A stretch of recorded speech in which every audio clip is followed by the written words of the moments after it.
നമസ്കാരം. ഇപ്പൊ ക്ലച്ച് ഇന്നലെ ഞാൻ ഒരു വണ്ടി ഇട്ടിട്ടുണ്ടായിരുന്നു, ക്ലച്ചിന്റെ റിലേറ്റഡ് ആയിട്ടൊരു വീഡിയോ ഇട്ടിട്ടുണ്ടായിരുന്നു. ക്ലച്ച് കത്തി കഴിഞ്ഞ് മാക്സിമം ഓടിച്ചു കഴിഞ്ഞിട്ടുണ്ടെങ്കിൽ ഈ വക പണികളൊക്കെ കിട്ടാൻ ചാൻസസ് ഉണ്ട്. ഇപ്പോൾ ഇതിന്റെ മെയിൻ ഇഷ്യൂ ഇന്നലെ ഗിയർ ഓയിൽ കംപ്ലീറ്റ് ഡ്രെയിൻ ചെയ്താണ്. ഗിയർ ഓയിൽ തീരെ ഉണ്ടായിരുന്നില്ല. ഇങ്ങനെ ഒരു പിന്ന് ഇവിടെ അടിച്ച് കയറി ഇരിക്കുന്നുണ്ടായിരുന്നു. ഈ പിന്ന് വേറെ ഒന്നിൻ്റെ അല്ല, മെയിനായിട്ട് വരുന്ന ഈ ഫ്ലൈ വീലിന്റെ സ്റ്റഡി പിന്നാണ്. ഈ ഫ്ലൈ വീലിന് 3 പിന്ന് വരും. 1, 2 ഇവിടെ ഒരു പിന്ന് വരും. ആ പിന്ന് തെറിച്ച് പോയിട്ടാണ് അതിൻ്റെ ഉള്ളിൽ അടിച്ചു കയറിയിരിക്കുന്നത്. ഓവർ റൈസ് ആയിട്ടൊക്കെ പറ്റണതാണത്. ഗിയർ ബോക്സ് കംപ്ലീറ്റ് അഴിച്ചു. ഇനിയിപ്പോൾ ഈ പിന്ന് അഴിച്ചെടുത്തിട്ട് വെൽഡ് ചെയ്യാൻ പറ്റുമോ എന്നുള്ളത് നോക്കണം. ചില സമയത്ത് വെൽഡ് ചെയ്താൽ ഓക്കെ ആവാറുണ്ട്. ഇതിലെയാണ് ഇപ്പോൾ ഓയിൽ ഡ്രെയിൻ ആയി പോയിരിക്കുന്നത് മൊത്തത്തിൽ.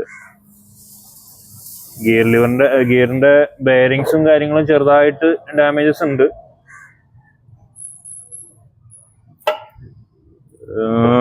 വേറെ ഇപ്പോൾ ഈ ആക്സിലിന്റെ ക്രൗണിന്റെ ഈ ബെയറിങ് ഇതിനെല്ലാം നല്ല നോയ്സ് ഉണ്ട്. പിന്നെ മെറ്റൽ പീസ് കൂടെ കാണാം നിങ്ങൾക്ക് മൊത്തത്തിൽ. ഇപ്പൊ മാക്സിമം ക്ലച്ച് റേസ് ആവാൻ തുടങ്ങിയ മാക്സിമം അഴിച്ച് പണിയാൻ നോക്കുക.